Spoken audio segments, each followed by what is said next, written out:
Good afternoon, dear friends. Ruslan Belov here. Before we begin, I would sincerely like to ask you to subscribe to the channel. Your subscription helps support its growth. Thank you to everyone who has subscribed. Well, yesterday, Putin expressed his first reaction to the proposal from the United States and Ukraine, to the proposal from Trump and Zelensky regarding a 30-day ceasefire. He expressed his reaction, saying that we certainly welcome it. We are certainly for a cessation of hostilities. But there are nuances, and these nuances are quite a long list. In general, in my opinion, this is a diplomatic no. But perhaps you have a different opinion. So be sure to write in the comments. I will read everything. I am very interested in this. I am interested in your reaction. How did you perceive Putin's reaction? How did you perceive his words? How do you interpret his words? In general, write. Well, we continue to study the situation on the front. Let's open the map. So friends, 6 days have passed since the offensive operation in the Kursk region began, and the army, surprisingly, has not slowed down. The pace is actually just amazing. Just look at the map. You see this area. This is already the territory beyond the city of Sudzha. There is Zaleshenki, Goncharovka. These are large villages with a total population of more than 5,000 people. And then there are a number of small villages. So this entire territory, with an area of 40 square kilometers, came under control just yesterday. And most importantly, these are not fields.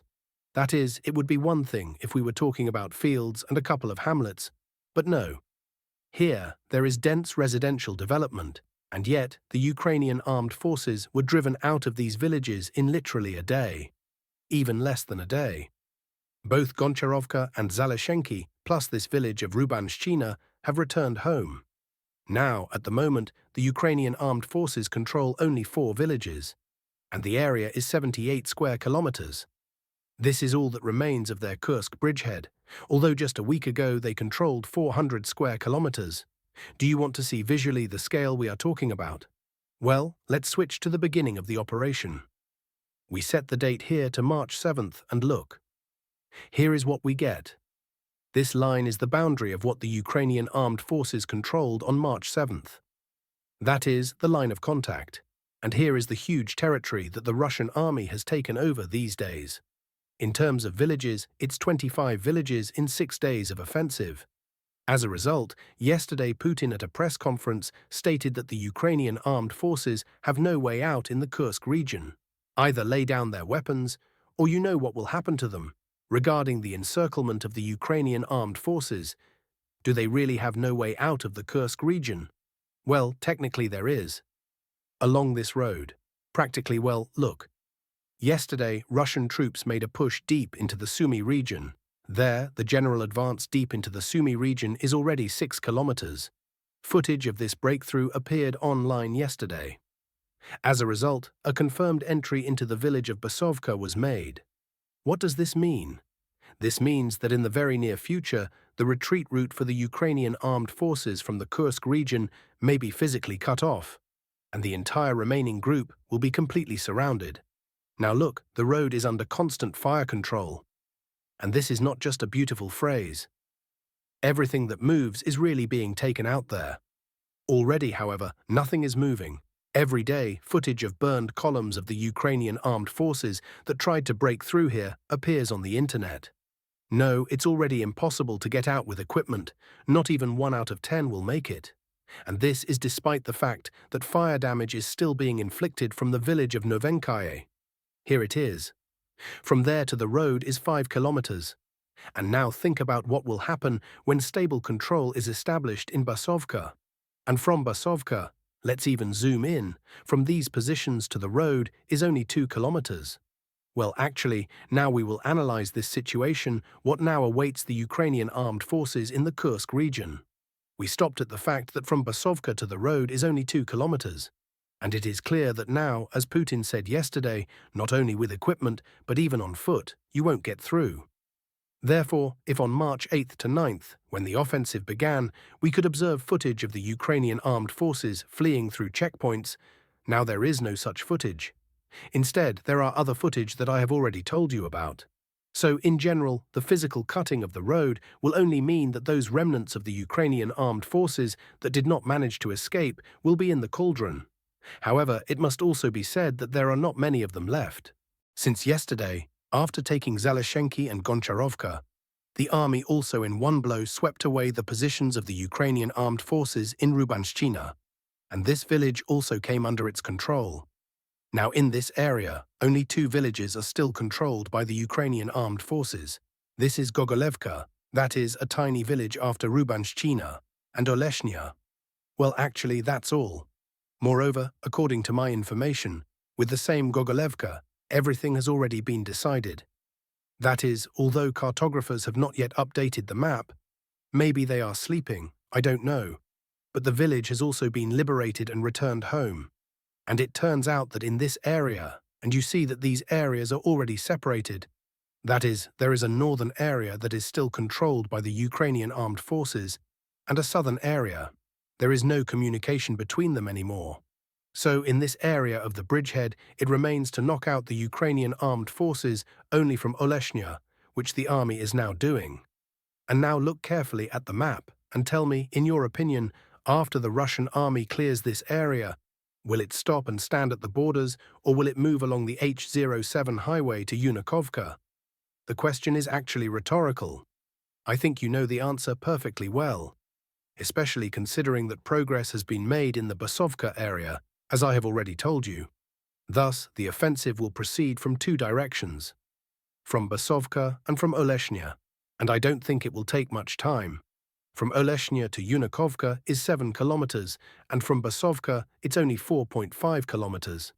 As I told you in yesterday's episode, look, if the army strikes with all its might, and there are a lot of resources stockpiled here, then the pace will be exactly the same as what you are currently observing in the Kursk region.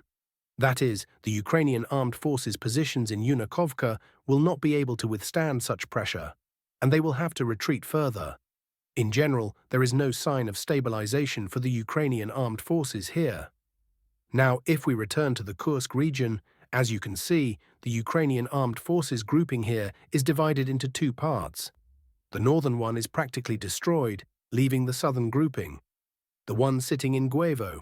There hasn't been much progress here so far, but I think you understand that the priority was to drive the Ukrainian armed forces out of Sudzha and neighboring villages. This was the main priority, and this task has already been completed by the military. Once the remaining territory is cleared, they will move on to the southern bridgehead. It's not very large here anyway, 2 villages and 40 square kilometers. You'll agree, it doesn't sound as scary as the 400 square kilometers that were under Ukrainian armed forces' control just a week ago. Well, one more point I'd like to touch on at the end. It concerns the main sector of the front. Yesterday, Russian troops entered the village of Vasilivka, located here, west of Soledar and south of Sakha-Ivantsety. Why is this important? For the same reason. Remember, just a day ago, I told you that Russian troops crossed the Seversky-Donetsk-Donbass Canal and took control of the village of Novomarkov. Well, the entry into Vasilivka is part of the same operation. An operation to create a bridgehead with a subsequent push towards Kramatorsk. In general, as you can see, this sector of the front has also come to life in recent days, and in fact, the distance here is not colossal either. From Novomarkov, which is located on a hill, with a descent further down, it's only 16 kilometers from the technical positions to Kramatorsk. Now let's briefly go over the other directions. Let's start with the Zaporizhzhia direction. Here, according to reports from various sources, Russian units have begun storming the settlement of Mali Shchabaki, but without any ground confirmations. The last time Russian troops were present in the area of this village was just before the Ukrainian counteroffensive in the summer of 2023. Next, the Pokrovsk direction. Heavy clashes continue on the approaches to Pokrovsk. Russian assault groups have advanced up to 1 kilometer along the single-story residential buildings in the northern part of the settlement of Lisovka. This information is confirmed by footage published by the Ukrainian side, showing attacks on advanced Russian positions using FPV drones. Next, the Toretsk direction. Russian units managed to regain control of part of the previously lost positions on the southwestern outskirts of the Kimkolonka microdistrict and on the southeastern outskirts of microdistrict number 12 in the eastern part of the settlement of Dzerzhinsk. This information is confirmed by footage published by the Ukrainian side, showing attacks on advanced Russian positions using FPV drones. Next, the Chasiv Yar direction. No visible changes here. However, according to pro-Ukrainian sources, the situation for the Ukrainian armed forces has become significantly more complicated over the past few days. Ukrainian troops have lost control of half of the city. In fact, 75% of positions suitable for defense have been lost. In turn, Russian troops continue to exert pressure both in the area of high-rise buildings in the center of Chasiv Yar and on the southern outskirts, seeking to advance along the H-32 highway towards the settlement of Kostyantinivka. On the Krasnoliman front, according to reports from some sources, Russian troops carried out several successful attacks on the line of settlements Novolyubovka and Ivanovka, and took control of a number of Ukrainian positions towards the village of Novoye, but without any ground confirmations. On the South Donetsk, Kharkiv, Siversk, and Kharkiv directions, there are no visible changes. Well, that's all for today on the situation at the front. And with that, I bid you farewell for today, wishing you a good working day.